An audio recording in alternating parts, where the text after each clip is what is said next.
श्री गुरुदेव दत्त श्रीपादराजम शरणं प्रपद्ये. श्रीपाद श्रीवल्लभ चरित्रामृत अध्याय 7, पान क्रमांक 54. लोकालोक वर्णन याचा काही भाग आपण पुढचा वाचणार आहोत. त्या अंडात एक अंड आपण निवास करीत असलेले ब्रह्मांड आहे. त्या अंड्यातील अंधकार परमात्म्याच्या तेजाने नाहीसा केला. परमात्म्याने हिरण्यगर्भ, सूर्य, सविता, परंज्योती अशा अनेक संज्ञांनी वेदांत त्याचे वर्णन आले आहे. नाही त्या एकाच गोष्टीचं वर्णन आहे. कुठे सूर्य वर्णन आहे, कुठे सविता वर्णन आहे, सवितृ आहे, परमज्योती आहे, हिरण्यगर्भ आहे. पण ह्या सगळ्या संज्ञा ज्याच्याबद्दलच्या आहेत ते एकच आहे. त्याचं वेदांमध्ये वेगवेगळे शब्द वापरून वर्णन केलेलं आहे. म्हणजे मलाच कोणीतरी बाबा म्हणतं, कोणी मुलगा म्हणतं, कोणी मामा म्हणतं, कोणी काका म्हणतं. पण मी एकच आहे. तसं ते एकच आहे, पण त्याचं वर्णन वेगवेगळ्या शब्दांनी करण्यात आलेलं आहे. त्रेतायुगात पिठिकापुरात भारद्वाज महर्षींनी 1 कोटी ब्रह्मांडात भरलेल्या दत्तात्रयांच्या तेजास उद्देशून सवितृ काठकाचे आयोजन केले होते. आता त्रेतायुग म्हणजे मुळात हा काळ इतका मागे आहे, तो आपल्या मनबुद्धीच्या पकडीत येईल की नाही. खूप जुनं वाटलं की ते म्हणजे ते प्रिझ्युम करतो की काय आपण असं होतं. तेव्हा त्रेतायुगातलं आहे मुळात. आणि मग पिठिकापुरात काय केलं आहे, भारद्वाज महर्षींनी 1 कोटी ब्रह्मांडात भरलेल्या दत्तात्रयांच्या तेजास उद्देशून सवितृ काठकाचे आयोजन केले होते. सवितृ काठक नावाचा यज्ञ, त्याचं आयोजन त्यांनी केलं. आणि कशाला उद्देशून, तर 1 कोटी ब्रह्मांडात भरलेल्या दत्तात्रयांच्या तेजास. 1 कोटी ब्रह्मांड आहेत म्हणजे असं इथे सांगतात. पण ती आहेत कुठे मग? ती कुठे आहेत 1 कोटी ब्रह्मांड? आणि कोटी शब्दाचा काय अर्थ द्यायचा? मग अशी 1 कोटी ब्रह्मांड ह्या मानवी मनबुद्धी आणि इंद्रिय यांच्या जाणीवेच्या कक्षेत येऊ शकतायत का? का ती इथेच आहेत, माझ्यातच आहेत? पिंडी ते ब्रह्मांडी. मग ब्रह्मांड म्हणजे एक का सर्व ब्रह्मांडांमध्ये जे आहे ते पिंडात आहे? का ह्या आपलं जे ब्रह्मांड आहे त्याच्यात? आणि इथे तर 1 कोटी ब्रह्मांडांचं वर्णन आहे.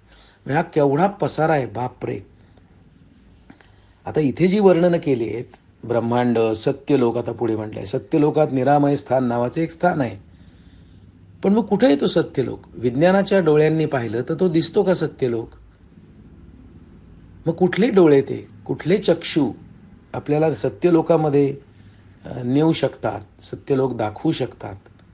त्रिखंड सोपानात वसु रुद्रादित्य नावाचे पितृगणांचा तेथे वास आहे. कोणी पाहिलंय? विज्ञानाचे डोळे हे पाहू शकतायत का? निरामय स्थानाचे संरक्षक म्हणून ते कार्यरत असतात. कारण ब्रह्मलोक म्हणवणाऱ्या या स्थानात चतुर्मुख ब्रह्माचे निवासस्थान आहे. हा इतकं अधिकारवाणीने इथे सगळं बोललं जात आहे. पण हे विज्ञानाच्या पकडीत आलंय का? कारण विज्ञान आहे काय? Extension of census. आपली जी मन, बुद्धी आणि पंचेंद्रिय आहेत ना, याचा विस्तार म्हणजे विज्ञान आहे का? आणि मग ती कितीही विस्तार केला तरी मुळातच त्यांना जर मर्यादा असतील, तर त्या मर्यादित पंचेंद्रियांनी किंवा मन आणि बुद्धीनी हा एवढा मोठा पसारा जाणता तरी येईल का? म्हणजे हे विज्ञानाच्या कक्षेतच येतं का मुळात, असा प्रश्न येतोय. आणि मग मला डोळ्यांना दिसत नाहीये म्हणून नाही म्हणणं ही अंधश्रद्धा नाही का? मला काही ध्वनी ऐकू येत नाहीत म्हणून त्याला नाही म्हणणं ही अंधश्रद्धा नाही का? मला हे लोक दिसत नाहीयेत म्हणून नाही म्हणणं ही अंधश्रद्धा नाही का? असाही विचार करता येणं शक्य आहे. त्यास विद्यास्थान किंवा मूल प्रकृतीस्थान असे जाणले जाते. म्हणजे चतुर्मुख ब्रह्माचं जे निवासस्थान आहे त्यावर प्रख्यात असलेले श्रीनगर आहे, त्याच्यावर महाकैलाश, त्यावर कारण वैकुंठ आहे. सत्यलोकात पुराणपूर नावाचे विद्याधर स्थान आहे. तपोलोकात अंजनापतीपूरमध्ये साध्यांचा वास आहे. साध्य म्हणजे काय? जनलोकात अंबावतीपूर येथे सनंदनादी ऋषींचा निवास आहे. मग इथे वेगवेगळ्या वस्त्या आहेत. म्हणजे काय, बंगल्यात राहणारी लोक, झोपडपट्टीत राहणारी लोक, असं जे आपण लौकिक जगतामध्ये पाहतो तसं इथं पण आहे. डोंगरात राहणारी लोक, समुद्रकिनारी राहणारी लोक, तसे हे वेगवेगळे लोक आहेत. पण हे दिसत आहेत कुठे डोळ्यांना? हे जाणवत आहेत कुठे? आणि मग म्हणून ते नाकारायचं का त्यांचं अस्तित्व? जनलोकात अंबावतीपूर हे सनंदनादी ऋषींचा निवास आहे. महर लोकात ज्योतिषमतीपुरा येथे मध्ये सिद्धादिगणांचा वास आहे. सिद्ध आदिगण यांचा ज्योतिषमतीमध्ये वास आहे. स्वर्गलोकात अमरावतीपुरामध्ये देवेंद्रादी देवतागणांचे वास्तव्य आहे. खगोलाशी संबंधित ग्रह नक्षत्रादी असलेले भुवरलोकात रथंतरपुरामध्ये विश्वकर्मा नावाचा देवशिल्पीचा वास आहे. आजोबा, भूलोकात 2 भाग आहेत. मानवांचा निवास असलेल्या एका भागास भूगोल असे म्हणतात. याच्याशिवाय महाभूमी म्हणवणारा दुसरा भाग आहे. हा कधी दिसलाय का आपल्याला? पाहिलाय का आपण कोणी? विज्ञानाच्या डोळ्यांनी दिसतोय का? ही महाभूमी भूगोलकाच्या दक्षिणेस 5 कोटी ब्रह्मांड योजन दूर स्थित आहे. मग आता इथे भूगोलाची व्याख्याच बदलतीये. कारण ती महाभूमी जी एके ठिकाणी ते म्हणतात भूगोलाचाच भाग आहे, ती भूगोलकाच्या दक्षिणेस 5 कोटी ब्रह्मांड, एक अंड बघा, 5 कोटी ब्रह्मांड बघा, योजन इतकी दूर स्थित आहे. मर्त्यलोक म्हणजे भूलोक व भुवरलोक असून त्यात महाभूमीचा पण समावेश आहे. पाताळात अतल, वितल, सुतल, रसातळ, तलातल, महातल आणि पाताळ अशा प्रकारचे 7 लोक आहेत. थोडक्यात या स्वर्ग, मर्त्य, पाताळ असे म्हणत. एका अर्थाने हे भूगोलाच्या भाषेतलं वर्णन आहे. पण हा भूगोल लक्षात येतोय का आपल्या? हा जाणवू शकतोय का पंचेंद्रियांना? असा प्रश्न निर्माण होतोय. आपण राहतो या भूगोलाच्या खालच्या बाजूस महाभूमी आहे, जिथे मध्यभागात उंचवटा असून चक्राकार आहे. त्यामुळे त्याच्या उपरी तलावर सूर्यचंद्र सदैव झळकत असतात. सतत प्रकाशमान असल्याकारणाने तेथे कालमानाचे निर्णय नाही. म्हणजे काय? सतत प्रकाशमान असल्याने तेथे कालमानाचे निर्णय नाही. या महाभूमीवर सप्तसमुद्र, सप्तद्वीप आहेत. जम्बूद्वीप या महाभूमीवर आहे. भूलोक, भुवरलोक यांची संयुक्त संज्ञा मर्त्यलोक अशी आहे. भूलोकात महाभूमी व भूगोल असे 2 प्रकार आहेत. आपण पूजा सांगतो ना, त्यावेळेला आधी संकल्प वगैरे असतो बघा, तिथे हे काही काही येतात शब्द. जम्बूद्वीपे, जम्बूद्वीप, नंतर भूर्भुवस्वहा तत्सवितुर्वरेण्य, सप्तद्वीप, सप्तसमुद्र. हे काय आहे? हे कसलं वर्णन आहे नक्की? हे डिकोड करणं आवश्यक नाही आहे का? खूप मोठा खजिना नाही का हाती लागणार? असे मनात विचार येत आहेत. सृष्टीच्या प्रारंभी समस्त लोक जलमय होते. लोक जलमय होते. सृष्टी जलमय होती का? प्रजापतीने सृष्टी रचण्याच्या हेतूने तपाचरण केले. मग ब्रह्मदेवाने नाही केलं का? का ब्रह्मदेवच प्रजापती? मग त्याचा हेतू आहे सृष्टी रचायची, तपाचरण केले. तेव्हा जलावर तरंगत असलेल्या पुष्कर पर्णाचे दर्शन झाले. तिथे एक पान दिसलंय म्हणतात ते. प्रजापतीने वराह रूप धारण करून पुष्कर पर्णाजवळ पाण्यात बुडी मारली. जिथे पान दिसलं ना कमळाचं, तिथे बुडी मारली. त्या खाली त्याला महाभूमी आढळली. तेथून थोडी ओली माती काढून आपला धारदार सुळ्यांनी त्या मृत्तिकेचे 2 भाग पाडले त्यांनी.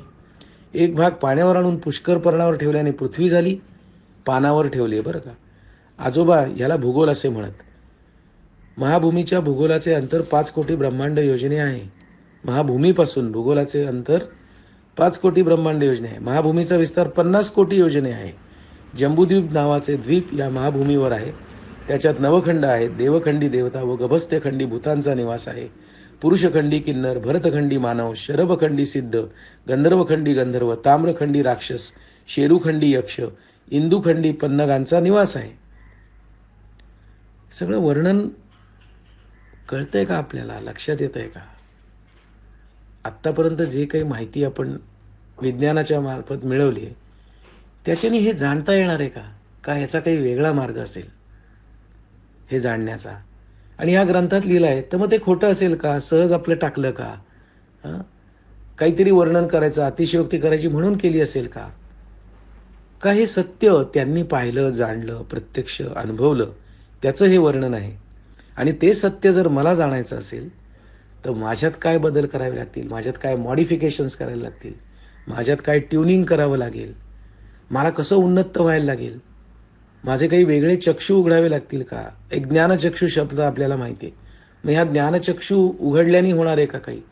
मग त्याला बाहेर काही केलं, सर्जरी करून होणार आहे का? तर मग त्याला योगमार्ग सांगितला आहे ऋषीमुनींनी.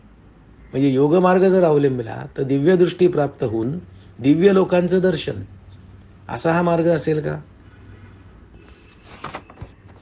खूप मोठं आणि भरपूर वर्णन आहे. इथे अंतराबद्दल पण लिहिलं आहे. पण हे अंतर हे मनबुद्धीच्या कक्षेत बसणारं दिसत नाहीये.